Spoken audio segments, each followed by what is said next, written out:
Olá, muito boa tarde a todos, vocês que nos acompanham sempre, estamos aqui para mais uma live. E hoje vamos falar sobre finanças pessoais, né? O caminho do sucesso nas suas finanças, como criar o hábito de investir. E para falar sobre esse assunto, estará aqui comigo Gabriel Padovese. E acho que todo o processo de criar hábitos, ele pode obedecer uma lógica que é bastante interessante, que é a base do espiral do aprendizado, né?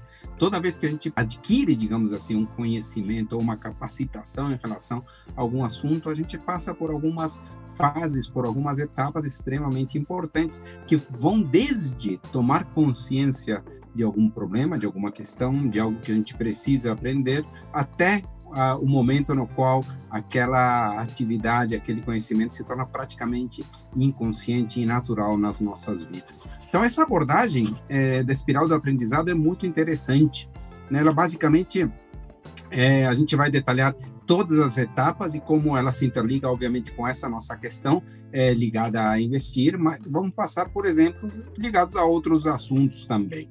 Bom, então, tem 4 etapas nessa espiral do aprendizado. Uma parte que a gente chama de incompetência inconsciente, ou a gente diz que a pessoa está inconscientemente incapacitada.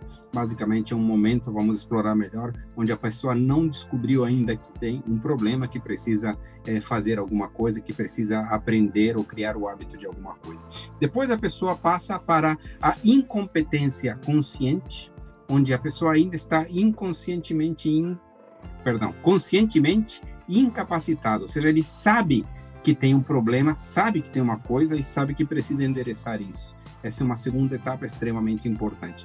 Depois nós vamos para a competência consciente, onde a pessoa começa a trabalhar, ainda requer esforço, mas está trabalhando para desenvolver os hábitos, está começando a construir esse conhecimento, está começando a realizar, no caso dos investimentos, suas aplicações, controlar de alguma forma as suas finanças. E o último estágio, que é o estágio máximo, que é o de competência inconsciente, onde a pessoa já é competente, mas faz tudo com tal naturalidade que sequer às vezes ele toma consciência de estar fazendo algo que requer bastante esforço.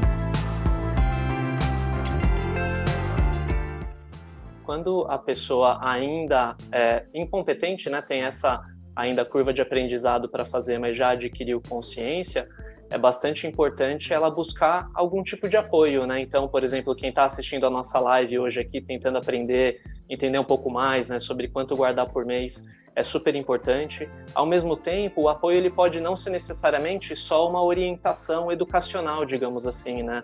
A gente precisa sim dessa parte de adquirir aprendizado, mas existe até o que a gente chama dentro do comportamento financeiro, daquelas pessoas que são sofisticadas em relação ao seu conhecimento sobre o autocontrole, né?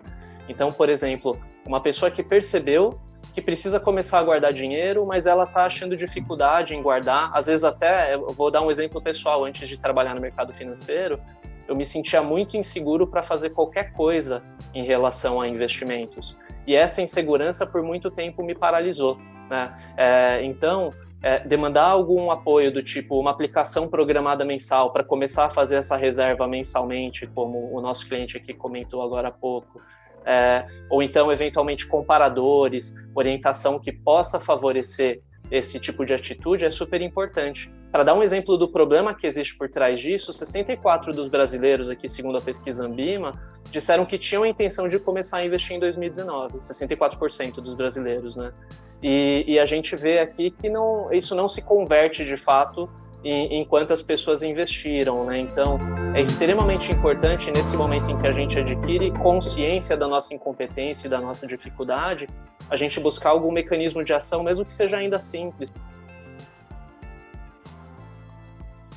Especialmente quando a gente fala de mercado financeiro, em muitas situações a gente precisa retomar o sistema 2, né? Parar para refletir um pouco. Então, o que a gente chama aqui de competência inconsciente, ela está muito ligada a gente conseguir, de fato, ter uma rapidez de interpretação, de decisão ou de causa e consequência, saber olhar o nosso portfólio e saber ver as características que eventualmente são importantes para ele de uma maneira mais tranquila, né? Dando um exemplo aqui, outro exemplo cotidiano aqui, né? Quando antes de ingressar no mercado financeiro também eu já tinha interesse no assunto, e eu me lembro como era difícil ler qualquer material um pouco mais técnico, que fosse, por exemplo, um jornal de finanças, por exemplo, não fluía, sabe? Muitas vezes parecia uma leitura mais complicada, e ao longo do tempo, conforme você vai adquirindo esse costume, vai adquirindo esse hábito, as informações elas passam a fazer sentido e a concatenar de uma maneira diferente, né? Então você ouve